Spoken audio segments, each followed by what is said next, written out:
Hey everyone, welcome back. Today we're going to talk about the missing manna.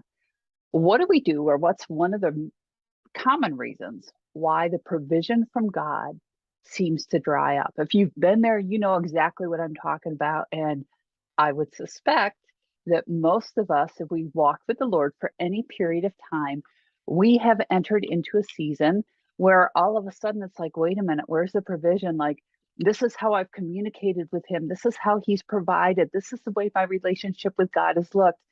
And then all of a sudden, something changes. So there can be many reasons for that, but I want to talk about one of the more common ones that we don't necessarily think of in this way. So, how often do we get used to God providing in a certain way, right? I remember a number of years ago, I was sitting with one of my kids. They had lost their job and it was unjust. It was painful. It was not nice. It was nasty. And so I'm sitting with them and I listen to the story and let them get it all out.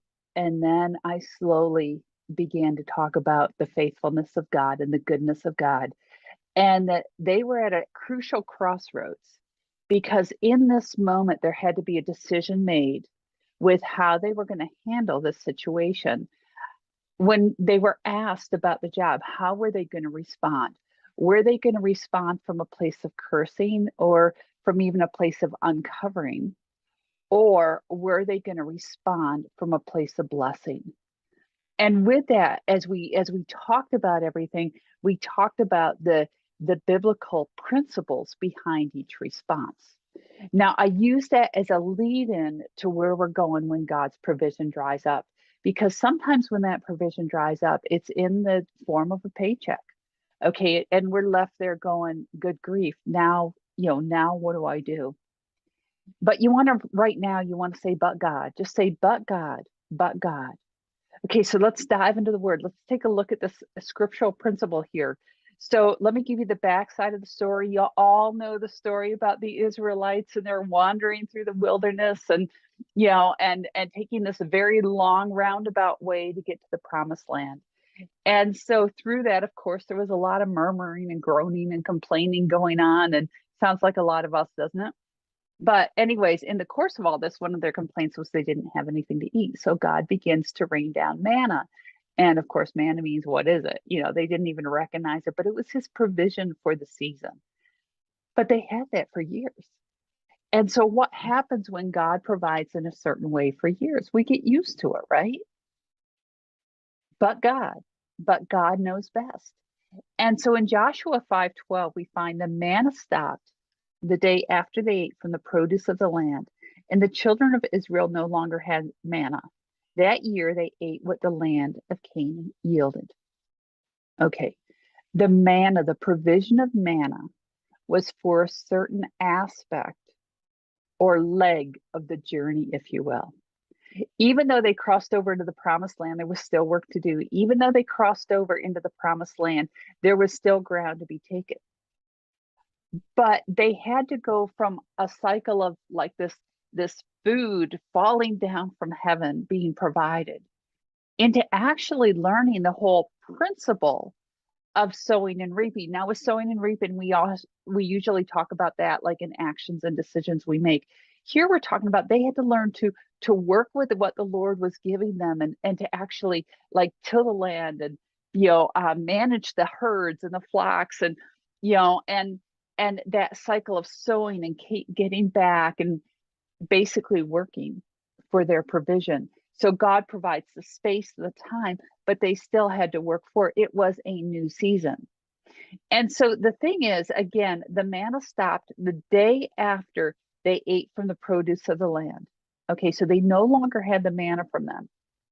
Okay, so here's some keys. Number one, when provision dries up, you are most likely on the threshold of a new season.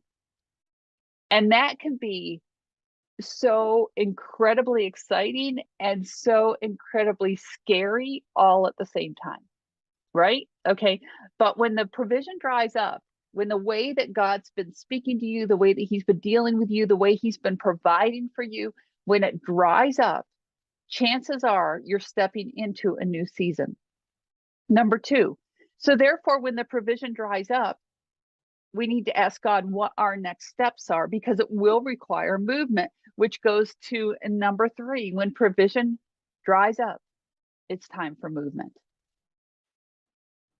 Okay, so because if we're stepping into a new season, that word step, we're stepping into a new season. There's something that has to happen. There's forward movement that has to take place, because this takes us to number 4. We can't receive the provision for the new season if we're still looking for provision from the old season. Okay, we cannot receive the provision for the new season if we're still hanging on to the past, if we're still looking for provision as it was in the past. This is a huge, huge sticking point for many believers. While God's always done it this way, he's always spoken to me this way, he's always provided this way. But God is a God who wants us to walk into the fullness of our destiny. So therefore, he may take away the provision so that we walk, so that we're almost forced into a new season. We actually see examples of this through scripture. Okay, think of Elijah. Even though he ran in fear and he lay down under the tree, eventually the brook dried up. His provision began to dry up, and he had to move to get to the next spot. So, okay, so those 4 keys again. Number 1, when provision dries up, you're on the threshold of stepping into a new season. Number 2, when provision dries up, we need to ask God what our next steps are. Number 3, when provision dries up, it's time for movement. Number 4, we cannot receive the provision for the new season if we're still looking for the provision in the old season. Remember, the manna stopped the very day they ate from the produce of the land. You see, when God's doing a new thing in our lives, it always, always, always, always requires change and transition of some form. It always will. So the Israelites went from the easy provision, as I mentioned, to learn the cycle of sowing and reaping as they ate from the land, as they learned to what the land produces and how to use that. And this would have felt uncomfortable. Remember, this was a generation that had been born in the wilderness. They had never had to till the land. They were busy eating the manna, roaming around as children in the dust through the desert. They hadn't learned to till the land. This was all new. This was all new to them, and we forget about that. So it would have been uncomfortable. There would have been a learning curve involved. There would have been some insecurity involved as they looked ahead and stood on the promises of God and reminded themselves of the promises of God and learned to do a new thing, because God was providing in a different manner. If God had kept providing the manna, where would their faith have been? You see, sometimes when God provides a certain way, our faith becomes in that thing, that manner, rather than in the God who provides. Very common with a paycheck. Okay, so that's one of the things when I left my full-time position to do what I'm doing now, I had to weigh out, did I trust God enough to make up the income that I've been getting in that check? And it's real easy to say, oh, well, I don't depend on that, God will provide, until that's pulled away. So as I was mentioning with one of my kids, here they are, just suddenly, boom, without that income coming in. Is the faith in the manna, or is it in the God who supplies in each and every season? So with that, when the manna dries up, there needs to be a new way of thinking for the new season. In other words, the provision that we knew may not be the provision for the next season. So there has to be a new way of thinking that goes with that. Manna was the old season. The fullness of the promise of the land was the new season. So with one of my kids, what we did is we talked about blessing, and they made a decision to align with that spiritual principle. And the blessing, the spiritual principle is that the blessing outweighs the curse. And they decided to align with that and just stand and believe that God would provide, even though, interestingly enough, they were not really walking with the Lord at that point in time.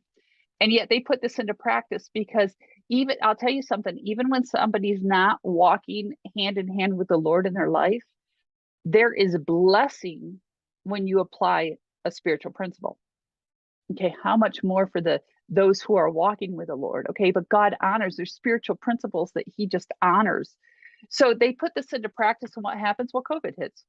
Okay, and so there's a lot of people not working, and the job market begins to tank, and all this stuff is going on. But God, they adhered, they stayed fast to that spiritual principle. And so later, in the middle of COVID, in the middle of a horrendous job market, they were offered a job that they didn't apply for. They had applied for something else within that organization and offered more money than what they were asking for, and benefits that started on their first day of employment, and massive vacation time, and this, that, and the other thing. And this position, this new position in the new season, has been a blessing in ways that they never even imagined, because they were able to let go of the manna from the past season, follow God's principles through the transition, which opened up the door for the new land that they were to occupy. So again, the only way they could get there was to let go of the past season, align with God, do things his way, align, in that case, align with the spiritual principles, so that they could move into the new season. You see, sowing and reaping, God does provide, but he likes the partnership, which is the sowing and reaping. Biblical principle, Galatians 6:8-9.